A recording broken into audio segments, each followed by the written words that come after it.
Jawabannya masih hilang ya, apa itu? Saya Jenderal TNI Purnawirawan Muldoko.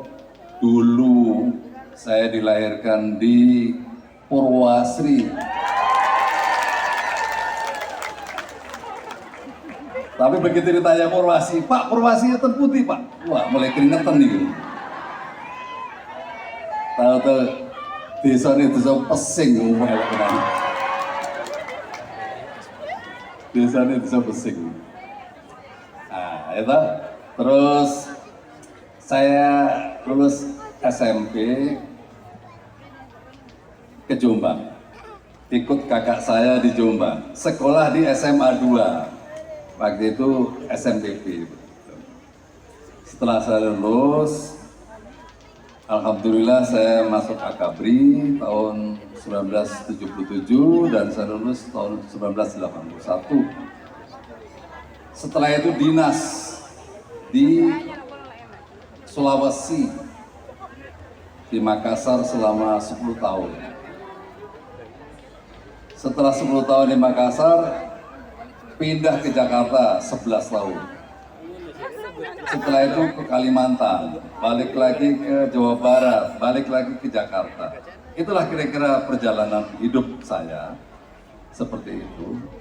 Sehingga mungkin masyarakat tidak banyak mengenal saya, karena memang tidak pernah dinas di Jawa Timur.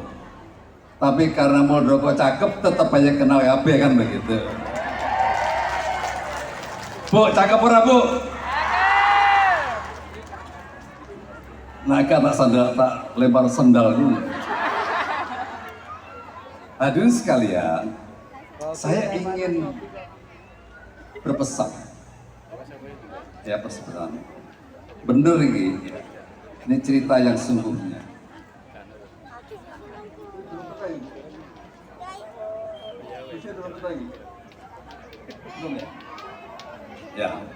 Ya wes tak ngomong, tak cerita.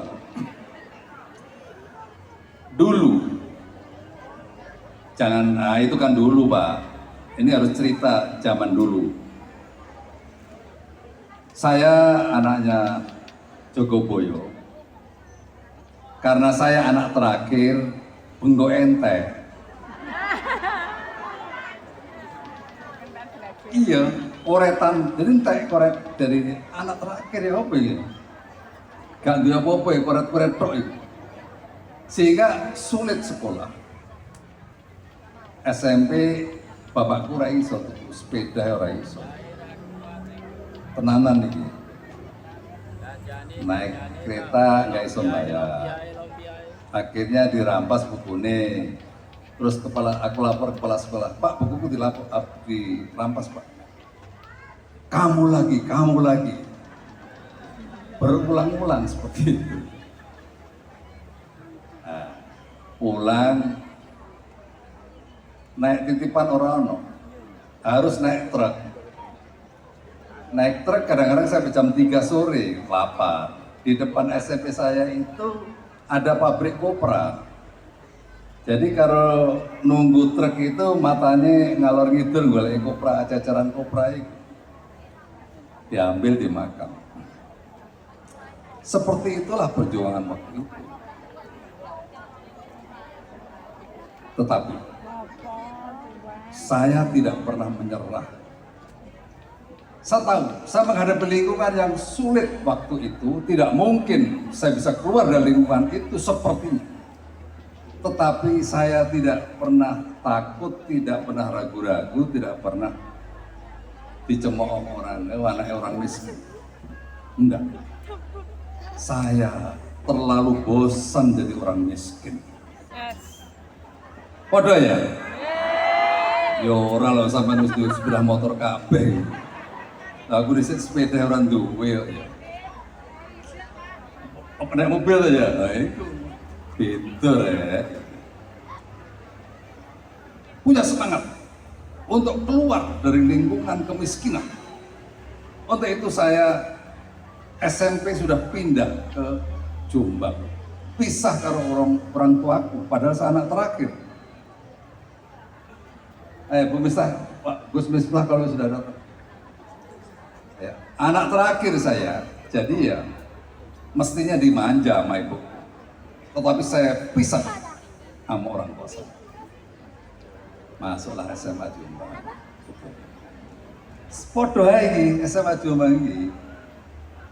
Setiap hari Sabtu sore pulang habis sekolah. Ya, habis sekolah Minggu liburan, Seninnya berangkat lagi ke Jombang. Naik bus. Nah, begitu sampai di sini kondektornya takut. Karcis. Padahal saya ingat waktu itu bayarnya Selawe rupiah. Ya selawe nipis. Iku pun orang bayar. Itu. Ah sering diturunkan di sini. Walah. Walah ngono ta. Iya iki tenanan iki. Tuh ya wis ya. Kok cerita mana ya? Bisa?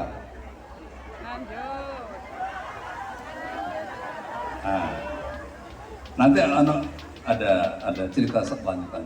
Nah, waktu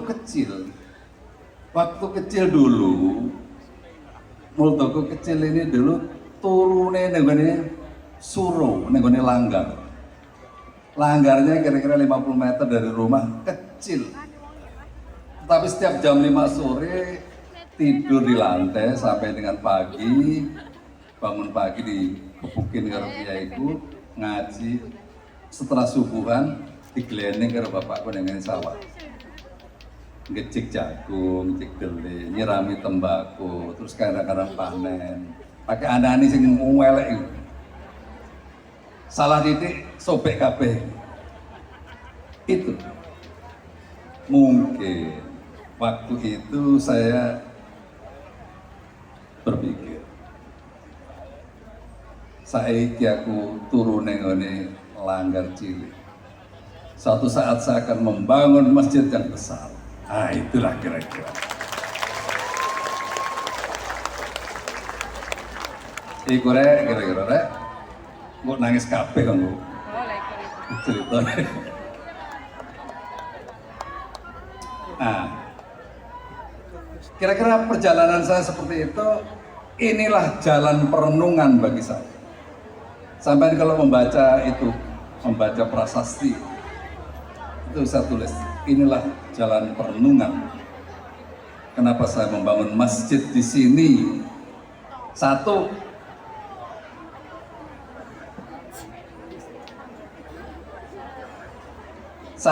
saya orang Kediri yang ke Jombang. Kalau tak bangun masjid di Kediri, di kampung saya nggak adil. Kalau saya bangun masjid di kota Jombang, saya juga tidak adil. Maka saya bangunlah di sini. Ini adalah tengah-tengah. Kira-kira sekian kilo ke Jombang, sekian kilo ke Kediri, ke Purwasari. Nah itulah kira-kira. Jadi pas kok ya pas. Dapat ridho dari Allah Subhanahu wa Ta'ala.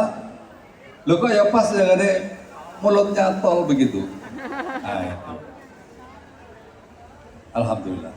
Jadi masjid ini hadirin sekalian, saya serahkan ke Pemda, saya hibahkan sepenuhnya ke Pemda secara administrasi.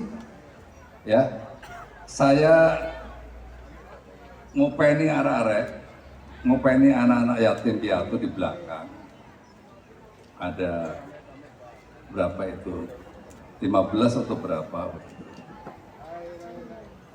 Saya ngopeni yang sudah masuk tentara ada 2. Yang sedang kuliah ada 7 orang. Itu.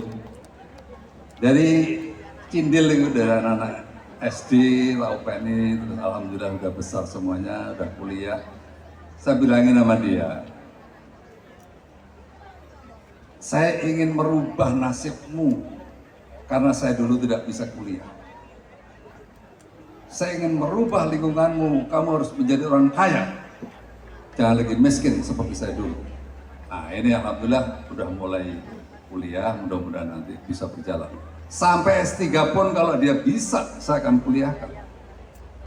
Jadi ibu-ibu, bapak-bapak sekalian, nun sewu kalau ada tetangganya yang pinter, kesulitan, gak bisa, orang tuanya gak bisa nyekolahin, nun sewu monggo bisa masuk di sini, nanti saya akan didik dia untuk menjadi sesuatu ke depan.